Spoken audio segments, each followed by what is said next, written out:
Malapot oh. Albos ng kamuting kahoy ang sahog tuyo. Ayan, tuyo. Ayos na ito mga idol. Good na. Idol. Bumili tayo ng albos ng kamuting kahoy. Dahil matalino siguro. Oo, tama. Matalino ka kasi. Matalino ka kasi kaya sila nahingit sa'yo. Ayan, tayo kay Cara David guys.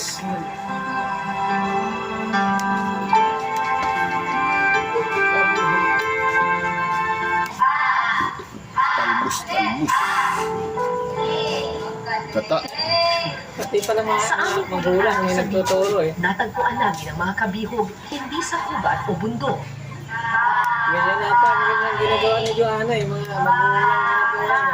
Kundi sa loob ng isang daycare center.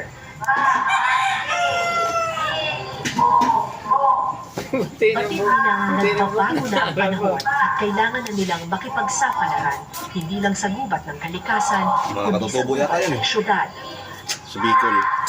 Gusto ko pong madagdagan ulit po ang ating karanungan sa pagbabasa po. Yun lang po ang ano po.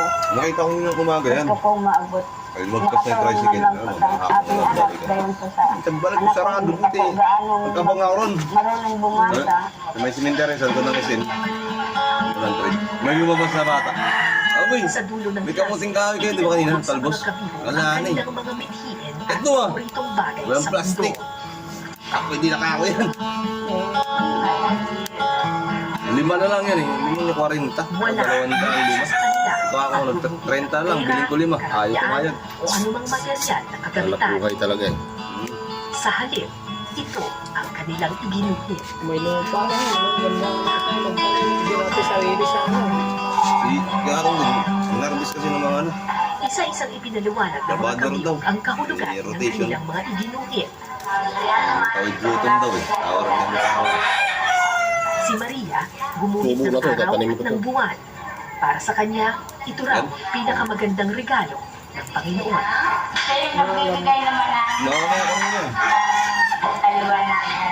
Sabi ko, So kasi yung nagbibigay sa tao, albus ng kamuting malilim sa. ang May ano lang ako. Balikan ko. Diyan mo lang ako pag nandiyan. nabibigyan ng kaliwanagan. Kapag Mga sanga-sanga lang to eh.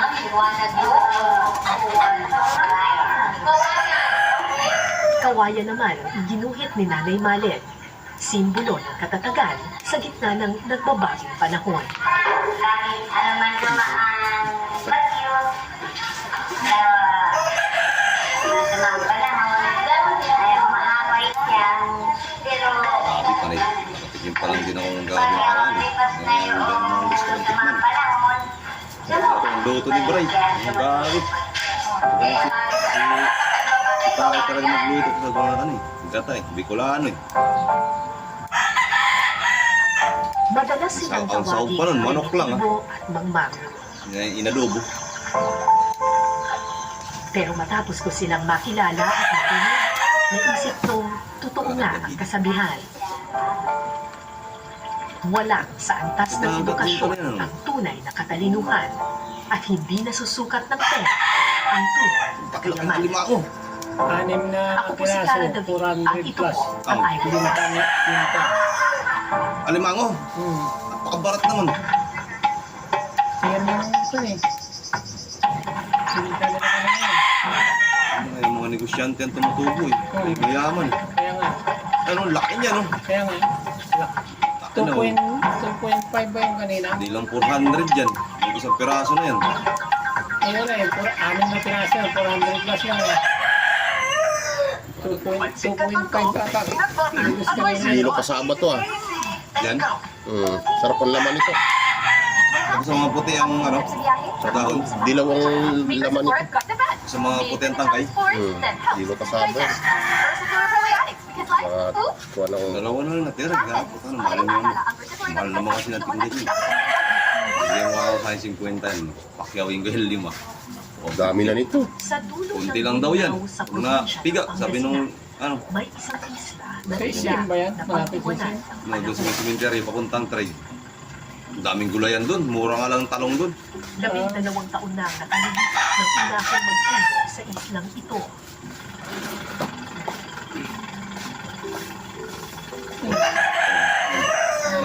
Nakita ko nga doon, yung maliliit lang, yung sakto pantorta. Dalawang batang Ganito lang siguro haba. Tapos ganito lang kalalaki na parang 30 lang ang kilo nung nakaraan. Para makamit ang pangarap ng edukasyon. Grabe magsisig. Makalipas ang mahigit isang dekada, Lanta na bukas yun. Ha? Yung naiwan, lanta na bukas yun. Oo, lanta na Isa yun. ng seaman ngayon. Wala, ayaw bigay naman Siya eh. naman 30. ang kanyang kapatid na si Christine. Sana 5. Malaki na ang pinagbago ng dalawang bata. Pero ganun din kaya ang islang kanilang pinanggalingan. Yara ng mga bato doon ah.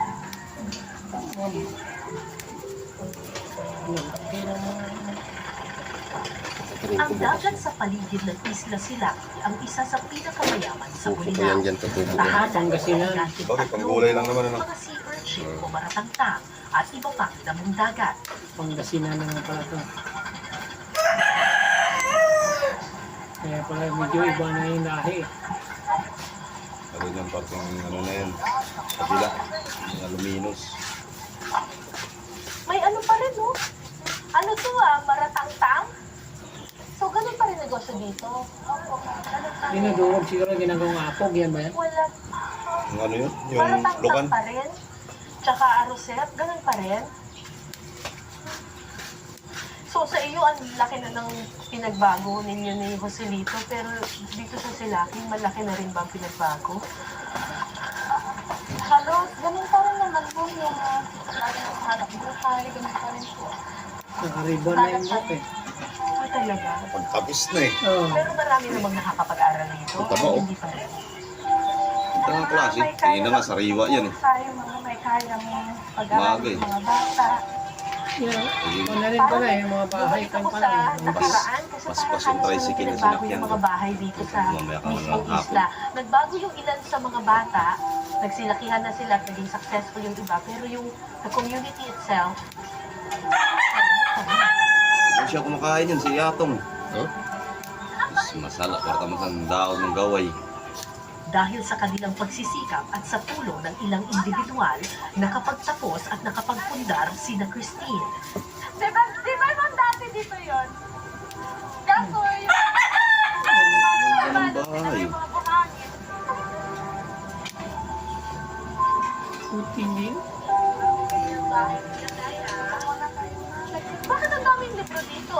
Siyempre. Dito po pinagsak ni ano nga pinatago po ni Parang parang ginawang library. Opo. Kasi walang eskwelahan pa dito. Opo ma'am. Para sa mga bata po ma'am na gustong magbasa-basa.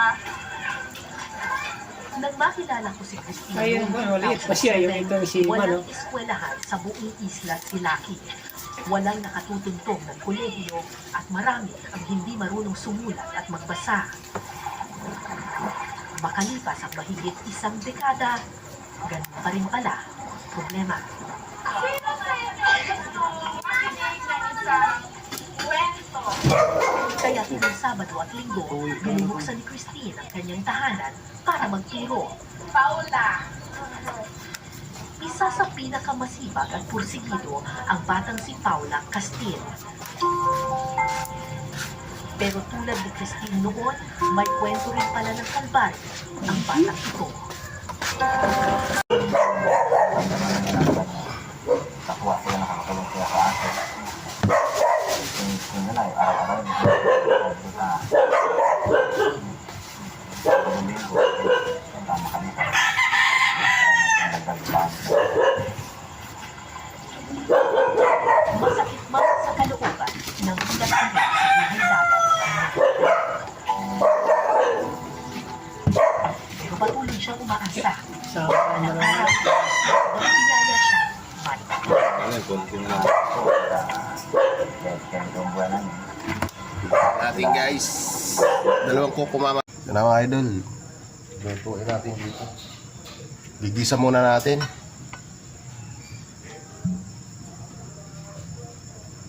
Tapos kuko mama na lang yung gagamitin natin.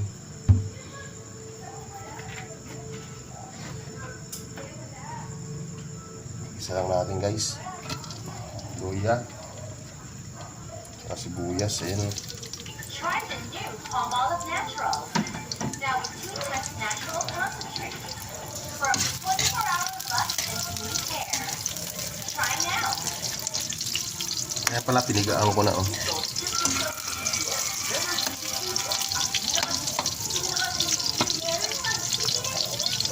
Pinigaan ko na siya guys.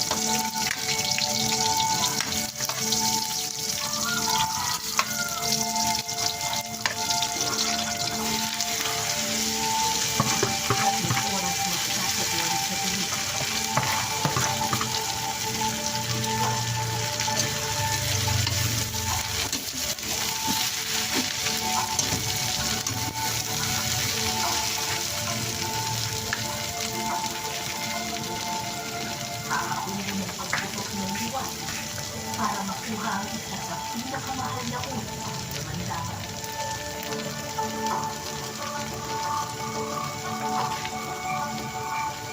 Kung sipag at saka ng kape, ang isla ka, sila ang yaman.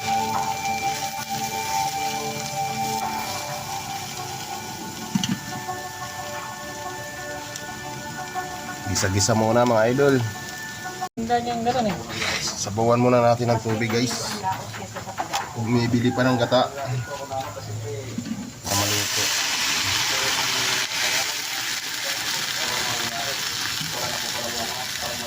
Bigyan pa natin. Sa may init na tubig. Hindi isda ang bagay nila sa harap ng ito. Dalaman ko kung bakit at luto sa ilalim. Anin ng sementeryo ang kural ng aking langita. Walang isda't mabubuhay sa patay na paura. Tapos tuyo. Papunta ko lang sa may doon po sa mga alot na umaaral. Ayun, hirap ka na makapag-sisig dyan ng kung anong makuha. Wala na. Si Tatay Max ang pinakamatandang manginista sa Dewey Island. Panya-panyera daw ng isda ang nakukuha nila noon. Tapan muna natin. Dumating ang mga dayo. Yan. Unti-unting inalat ang kanilang lambat. Ano, panood na natin yan. Katunayan sa lahat ng hayop ng mundo, ang mamalang May dagdag pang tuyo guys. araw-araw tinamaan ng bala sa bilis nito. Tapos yung ano naman niya sana, yung titik niya, Ilagay muna natin itong isa para tumatas. Tapos yung isa pang huli na natin. malalim po. Saka iba rin po yung ano mo, yung tama ng mga titik nila, yung mga ano, parang yung mahalo yung aso nito kasi masakit na kaya na. Ito ang dahilan kung bakit sa buong isla ng Dewey, Ito pa yung isa, guys. nararahas na kumuha. Panghuli na natin yung para matuyo. Ano mas gusto niya po yung nangingisda o namamalay? Yung iba po sila mo, maisda pag may sarili ano. Kasi magano ano sa mga diskarte mo sarili mo, lalo pag ano ka, tsaga ka sa lakas magano maisda. Ay kaso lang, Hindi wala po. Kaya nakikipan lang. Kasi guys. Kanin. Wow. Kunti na lang oh. Tuyuin natin ito tapos ilagay yung isa. Ikaw ba naman? Magkano? Para magmantika ba?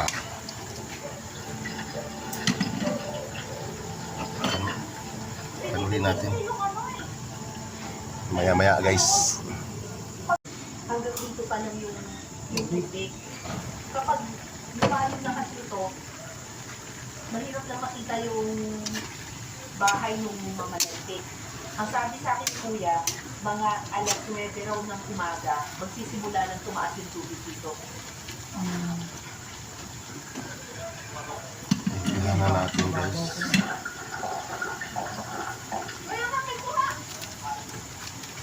Oo nga. Bus na. Last. Last na. Tingnan natin ito. Babalikan muna natin yung isa.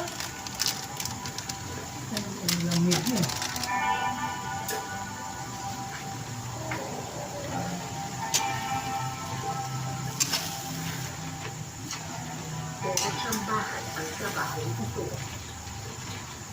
Oh, huwag kang huli. Natanggal.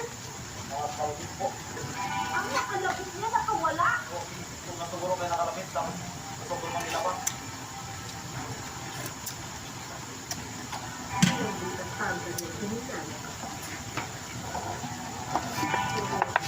Pero kumakagat sa sinip network.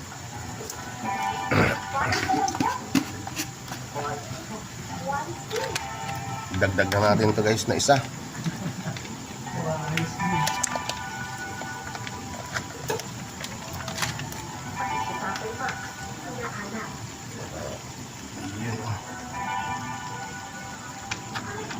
Kumama.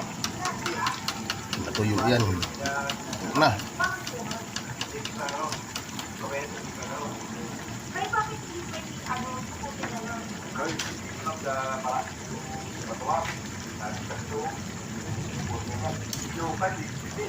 Pwede po bakit?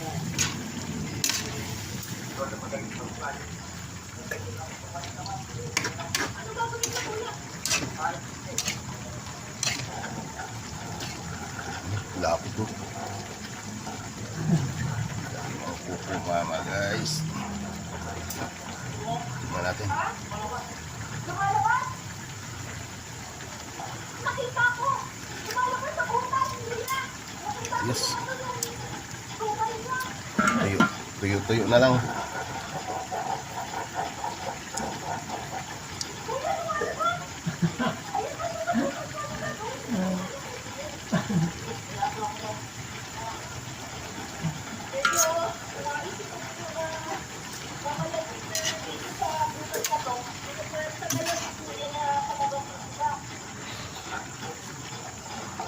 May kasabihan, dumadaan sa santong dasalan, naahin sa santong paspasan.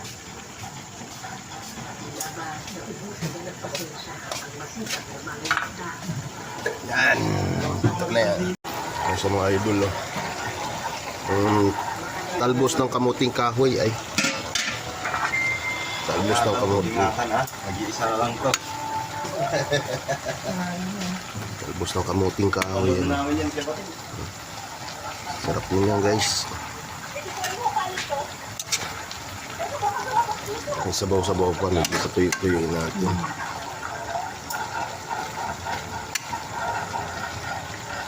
Pero luto na siya. Pero maganda yung matuyo-tuyo konti.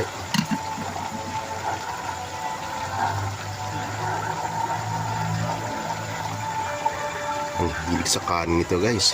Ubus ang bahaw nito. Ito na siya mga idol.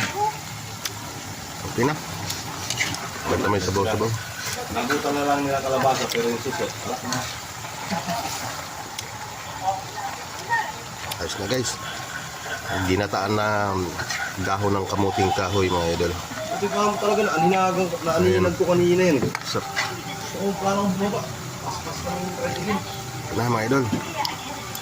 Kainan na to, kainan.